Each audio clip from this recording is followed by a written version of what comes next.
Ipapakilala ko nga po sa inyo ang kagandahan ng isang igorota. Nagmula sa Ibaloy tribe. Ayan ho siya, mukhang Koreana.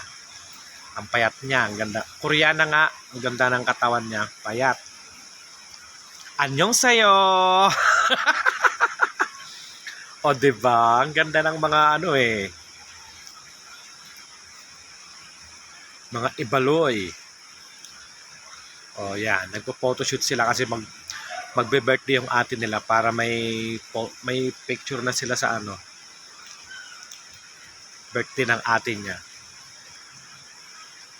Actually yung ate niya pala yung diyan kumukuha ng larawan para sa kanya. O yan, compare nyo naman. Kaya kayo dyan, sinasabi nyong mga igurot na parang ita, mali kayo. Yan ang ganda-ganda kaya. Mas maganda pa nga sa inyo O diba? Ang gandang igorota.